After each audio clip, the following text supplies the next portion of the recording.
कल बाकर अंकल के घर को देखा था। कितना एंटीक और कितना यूनिक था, खासतौर उनका furniture very different. I just loved it. दादी बता रही थी कि 70 साल पुराना फर्नीचर है, वो अपने जहेज में लेकर आई थी अपने साथ। वफा, तुम ऐसा क्यों नहीं करती कि कुछ दिन वहां रहकर आ जाओ? तुम्हारे ये जो आइडियलिज्म का शौक है ना, ये भी पूरा हो जाएगा और जब तुम उस 100 साल पुराने पलंग पर सोकर उठोगी तो तुम्हारी हड्डियां भी चटक रही होंगी। हद है इतनी कंजूसी। 100 साल होने को आ रहे, उन्होंने अपना फर्नीचर अभी तक रिप्लेस नहीं किया। हाँ, वैसे एक बात तो मेरी भी समझ नहीं आई, जब अंकल की इतनी बड़ी बेकरीज की चेन है तो फिर वो अपना लाइफस्टाइल क्यों नहीं मेंटेन करते? आई मीन टू से कि इतना खूबसूरत और एंटीक घर है, लेकिन उनका मोहल्ला और वो गलियां वो सब इतनी गंदी और मैली। They are simply pathetic। वैसे अच्छा ही हुआ तुम लोगों का वहां जाने का शौक पूरा हो गया। तुम्हारे पापा ने तो रहमत से गिड़गिड़ा कर माफी मांगी होगी। नहीं मामा, ऐसी कोई बात नहीं है। हमने वहां जाके उनसे कोई ऐसी बात नहीं की। सिर्फ रहमत भाई जानते थे कि हम वहां क्यों आए। एक्चुअली मामा वो लोग बहुत अच्छे लोग हैं, बहुत ही पुरखुलूस और सिंपल से लोग हैं। मुझे बहुत अच्छा लगा उनके यहाँ जाके मामा। हमें उनके घर बहुत पहले ही चले जाना चाहिए था, जब रहमत भाई ने पहली दफा पापा की मदद की थी डाकुओं से बचा के। तुम्हारे पापा को तो शुक्राने के तौर पर रहमत को गोल्ड मेडल पहनाना चाहिए था। मामा, आप लोगों को उनसे इशू क्या है? मुझे उन लोगों से कोई इशू नहीं है, उनके बैकग्राउंड से है, उन लोगों की मॉरलिटी से। तुम्हें नहीं पता, इनसे हंस के बात कर लो तो ये लोग सर पे चढ़ जाते हैं, जरा सी लिफ्ट करा दो तो आकर चिपक जाते हैं। आज तुम लोग गए हो ना उनके घर पहली दफा, अब वो लोग महीने में 10 बार इस घर के चक्कर लगाएंगे, देख लेना तुम लोग।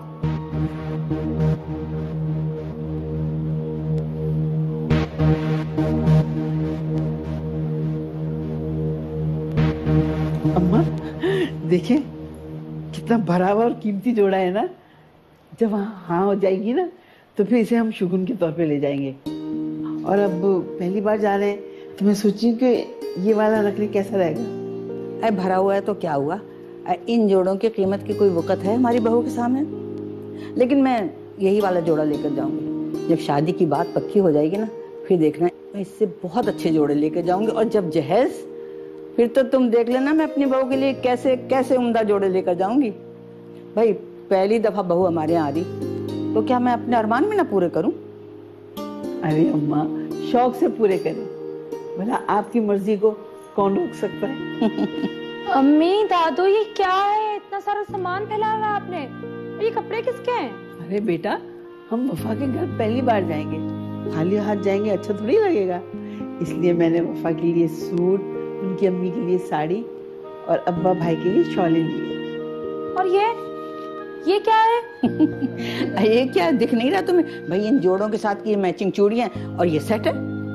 लेकिन क्यों? क्या मतलब क्यों खाली हाथ जाएंगे? भाई पहली दफा हम बहू के घर जा रहे हैं तो क्या खाली हाथ जाएं? मेरी प्यारी दादो, मैंने ये कब कहा कि आप खाली हाथ जाएं? ठीक है, इतने भरे हुए कपड़े और ये ज्वेलरी अच्छा नहीं लगेगा ना? कोई पेंटिंग या फूल या केक कुछ ऐसा ले जाएं। पता नहीं क्या ऊट पटांग बोले जा रही, मेरी तो कुछ समझ में नहीं आ रहा। वैसे अम्मा, ज़ैनब सही कह रही है, क्या पता वफा को ये चीजें पसंद आए कि ना आए। तुमने देखा था ना उसे कितना पसंद आया था मेरा गरारा और वो मेरा दुपट्टा जिसमें चंपा कली लगी हुई थी। मेरी चूड़ियों की उसने कितनी तारीफ की थी। अच्छा बस एक काम करो, अपने जो मशवरे ना अपने पास रखो, मैं जानूं और मेरी बहू, बस। ये सब तो ठीक है, लेकिन अम्मी आपको नहीं लगता कि हम लोग बहुत जल्दी कर रहे हैं हर चीज के लिए? अभी कल ही तो वो लोग यहाँ से गए हैं, अच्छा नहीं लगता ना? कुछ दिन का गैप ले लेते हैं। ये क्या अच्छा नहीं लगता कि रट लगाई है तुमने? ये तकल्लुफात जो होते हैं ना गैरों के साथ अच्छे लगते हैं, अपनों के साथ नहीं। और जब हमने वफा को पसंद कर लिया है तो फिर इन सब तकल्लुफात की क्या जरूरत है? लेकिन दादू, मैं आपको यही तो समझाना चाह रही हूँ कि वफा बाजी को पसंद करने का फैसला और इस घर की बहू बनाने का फैसला एक तरफा है। और महज हमारे चाहने या कहने से वो इस घर की बहू थोड़ी बन जाएंगी। मैंने तुमसे कहा था ना, इसको ज्यादा सर पे ना चढ़ाओ।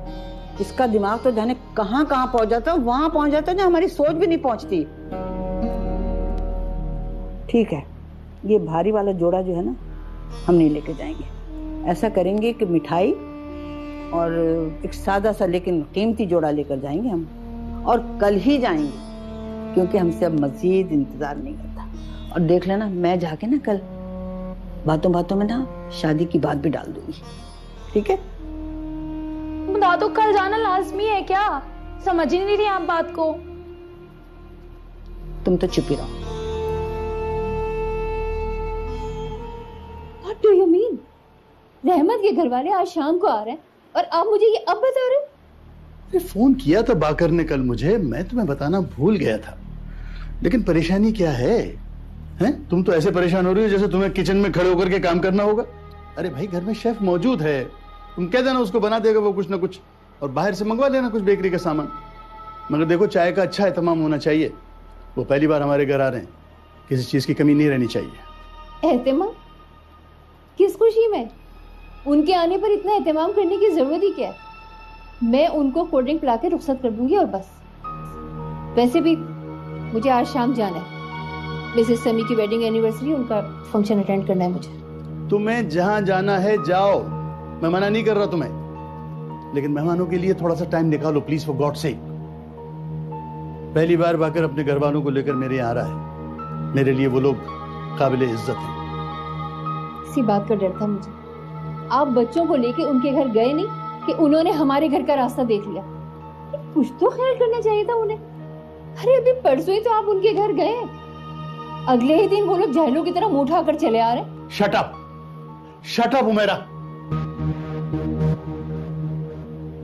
मैं तुम्हें अपने मेहमानों की इंसल्ट करने की इजाजत नहीं दे सकता। तुम्हारे मिलने जुलने वाले, तुम्हारी सहेलियां, तुम्हारी दोस्त हर वक्त यहां पर आती हैं, आए दिन दमा चौकड़ी बचाती रहती है। मैंने कभी एतराज किया, मना किया तुम्हें? तो तुम्हें भी एतराज करने का, मना करने का कोई हक नहीं पहुंचता। बाकर की बीवी और वालदा तुमसे मिलना चाहती है, क्योंकि तुम्हारी अब तक उनसे मुलाकात नहीं हो सकी। वो लोग आ रहे हैं, उनका अच्छी तरीके से इस्तकबाल करना, मुझे कभी भी शिकायत का मौका ना मिले।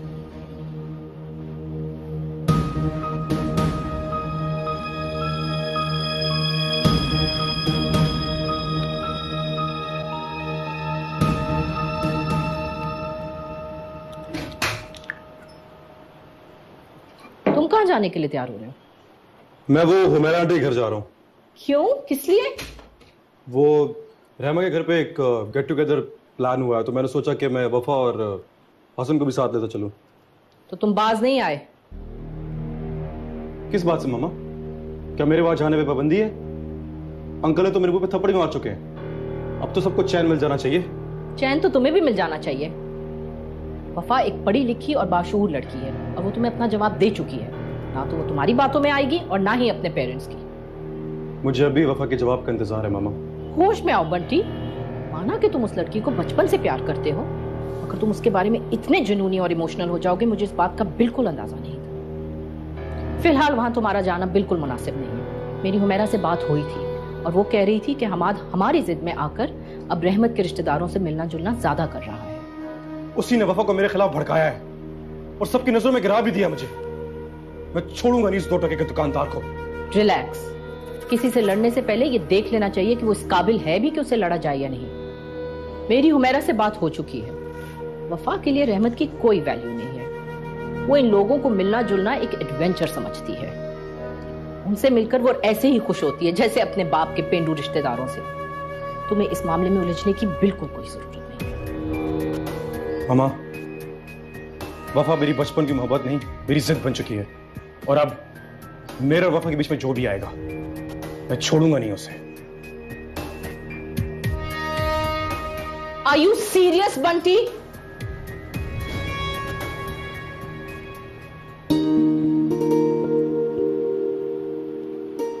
दादू आप तो यार, दादू ये क्या पहन रखा है आपने? अंधी हो गई क्या? नजर नहीं आ रहा है? गरारा है, गरारा। जब तुम्हारे दादा पहली दफा हमारे घर आए थे हमें देखने के लिए, तो मेरी सास तो मुझे देखते ही गश खा गई थी। ठीक है दादू, लेकिन मुझे अभी भी इसी बात का डर है कि कहीं वफा बाजी के घर वाले आपको आज भी इसी एरिया में देखकर। अल्लाह बख्शे, मेरी सास ने ना आ देखा ना तो फौरन ही मेरी उंगली में अंगूठी पहना दी। बड़ा मुबारक जोड़ा ये, इसीलिए तो मैं आज वफा के यहाँ पहन के जा रही हूँ। ठीक किया ना मैंने? हाँ ठीक ही होगा, अब मैं क्या कह सकती हूँ। अब मुझे पूछ रहे थे आप तैयार है तो आ जाए चलें। हाँ मैं तैयार हूँ, बस जरा सी देर रुक जाओ। सको जरा मैं दंगासा लगा लूं। ये कमबख्त ये बाजार की जो मोई लिपस्टिकें होती ना, मुझे बिल्कुल नहीं अच्छी लगती, एक आंख नहीं भाती मुझे। तुम जाओ, मैं आ रही हूँ। जल्दी आ जाए। नूर नूर सा कोई मेरे नैनों में जागे, दूर दूर सा कोई पास जाऊं तो लागे। इतनी सी कहानी है, बस ये जिंदगानी है। थोड़ा है वो अपना सा, थोड़ा बेगाना सा रिश्ता, अनजाना सा ये रिश्ता, अनजाना सा। वाओ, दादी भी आ रही है, फिर तो बहुत मजा आएगा। मुझे तो बहुत इंटरेस्टिंग लगती है दादी। मामा सीरियसली, अगर आप उनसे मिलेंगी ना, आप उनकी फैन हो जाएंगी। ओह, यानी मैं बहुत बोर होने वाला हूँ आंटीज और दादीज के बीच में। मैं सोचा था पापा, बहुत दिन से मेरा एक दोस्त मुझे बुला रहा था ना, तो आज जाके मैं उससे मिल लेता हूँ। मतलब मैं क्या करूंगा पापा आंटीज और अंकल्स के बीच में?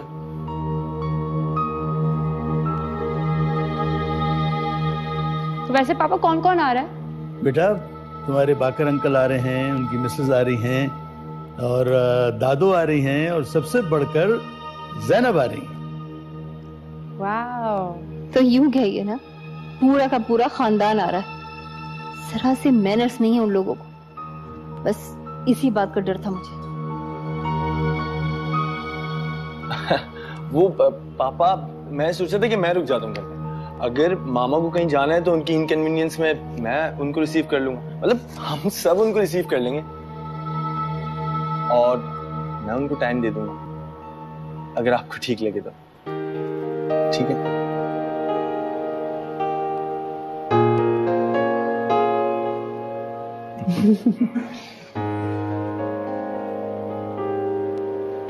अरे भाई चलें। नेक बखत, ये कैसी तैयारी है जो खत्म होने का नाम ही नहीं ले रही? आपने तो कहा था बेगम मोहम्मद बड़ी नफीस और रख रखाव वाली औरत है। मुझसे तो बात भी बड़ी सोच समझ के करनी पड़ेगी। पहली दफा भाभी से मिल रहे हैं, पहला तासुर अच्छा बनना चाहिए, और मौका मिला ना तो हम वफा बेटी के रिश्ते की भी बात उनके कानों में डाल देंगे।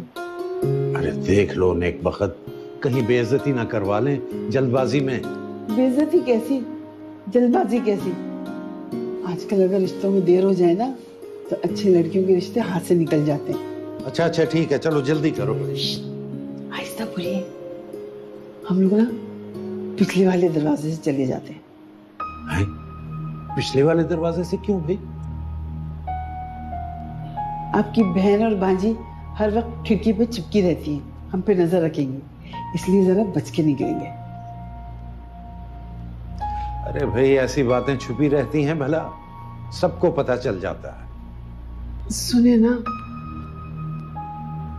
जब तक रिश्ता पक्का नहीं हो जाता हम इस बात को छुपा के रखेंगे, और जरा आप भी एहतियात कीजिएगा। रहमत के अब्बा, ये हमारे अकलौते बेटी की खुशी का सवाल है। ठीक है, चलो आप। चल।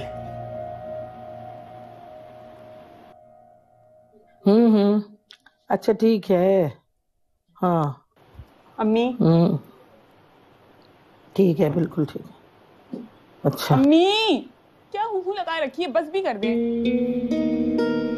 अच्छा सुगरा खाला, मैं ऐसा करती हूँ, आपको जरा सोच के जवाब देती हूँ, ठीक है? ओके, अल्लाह हाफिज। अरे क्या हो गया तुझे? हैं?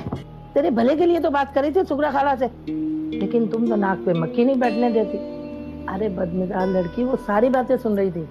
तो सुनती रहे, मुझे खाला सुगना से क्या मेरे दिल की दुनिया अंधेर हो गई है और आपकी गप्पे के खत्म होने का नाम ही नहीं ले रही। अरे बेवकूफ लड़की, मैं गप्पे नहीं लगा रही थी, मैं तो तुम्हारे रिश्ते की बात कर रही थी। मेरे रिश्ते की बात? चलो बेटा ज़ैनब, सलमा, भाई आ जाए अम्मा, आ जाए आ जाए आ जाए आ जाओ भाई, आ जाओ। बात तो सुनो कि तुम कहाँ? दादी को मैं क्या लगा रखी है ये? तुम किस खुशी में इतने सज धज के निकल पड़े? दादू रहमत भाई हमारे साथ जा रहे हैं। हरगिज नहीं, भला ये कहीं मुनासिब है? हम लोग खानदानी लोग हैं और जब लड़की देखने जाते हैं तो बुजुर्ग जाते हैं, इस तरह से ये लड़के साथ नहीं जाते हैं। माँ आप भी कमाल करती हैं, गाड़ी कौन चलाएगा, ड्राइव कौन करेगा? ये पूछने की बात है? तुम चलाओगे और कौन चलाएगा? और हाँ मेरी बात सुनो, मिठाई और फ्रूट रख लिया ना तुमने? और देखो हार फूल जो ना बहुत संभाल के रखना, गोद में बल के रख लेना, पिचक ना जाए। लाओ बेटा लाओ। अरे रुको तो, पहले ये बताओ गुड़ भी रखा है कि नहीं? गुड़?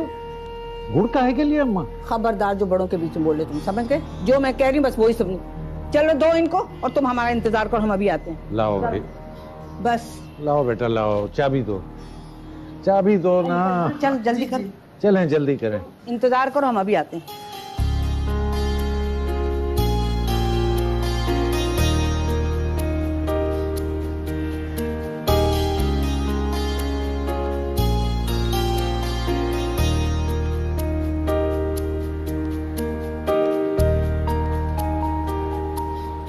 रिश्ता, मेरा रिश्ता गया है आज वफा के लिए। ऐसा तो मैंने कभी ख्वाब में भी नहीं सोचा। दादी और अम्मी कभी वफा को कबूल कर सकती हैं या नहीं, लेकिन वो दोनों तो मुझसे ज़्यादा वफा को जाने लगी। मुझसे भी ज़्यादा नहीं, मुझसे ज़्यादा तो वफा को कोई चाह भी नहीं सकता।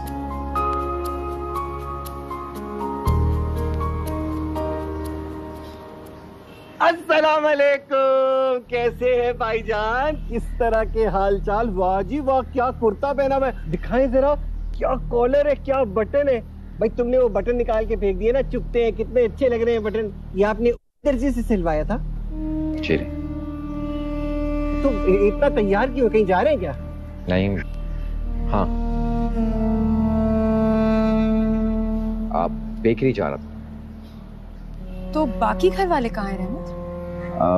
वो लोग बाहर गए, मैं अब्बू की दोस्त के यहाँ तासियत पर। अच्छा मैं चलता हूँ, खुदा हाफिज। खुदा हाफिज। बैठे तो, कहाँ जा रहे हैं? बैठो खादिम हुसैन। कोई नहीं है घर पे, चलो किचन में चल के कुछ खाते। आओ ना। आपने सोचा भी कैसे कि मैं रहमत के अलावा किसी से शादी कर लूंगी? अरे बेटा, कोई बात भी ना नामुमकिन नहीं होती, मुश्किल जरूर होती है। रहमत को दिल से निकालने के लिए तुम्हें मुश्किल जरूर होगी, लेकिन अगर रहमत से अच्छा लड़का तुम्हें मिल गया तो चुटकी बजाते तुम रहमत को दिल से निकाल के बाहर फेंकोगे। मम्मी, रहमत से अच्छा लड़का? रहमत से अच्छा लड़का कोई नहीं हो सकता। अरे बेटा, तुम्हें गलतफहमी है। खाला सोगरा जिस लड़के का रिश्ता लेकर आई है उसका अपना बिजनेस है, उसकी अपनी किराए पे गाड़ियां चलती हैं, एक नहीं, दो नहीं, तीन। अम्मी, अगर खाला सुगरा मेरे लिए किसी पेशेजादे का रिश्ता भी ले आए तभी मेरा जवाब ना होगा। अम्मी, तुम ये यहाँ क्या कर रही है? अम्मी से कहीं यहाँ से चली जा, मुझे इसकी शक्ल नहीं देखनी। सज्जो, मुझे इस घर से बाहर निकालकर तुम्हें क्या मिल जाएगा? अम्मी समझाएं इसे, अगर हम तीनों भी इस नाइत्तेफाकी से रहे ना तो वो दिन दूर नहीं है कि इस घर में आपकी और इसकी कोई जगह बाकी नहीं रहेगी। इस घर में एक खेल खेला जा रहा है, आपको पता भी है कुछ? आप दोनों की लाइलमी और खुद साख्ता बाइकॉट का इतना फायदा उठाया है ना उन्होंने। इस कमरे से बाहर क्या हो रहा है आप कुछ नहीं जानती।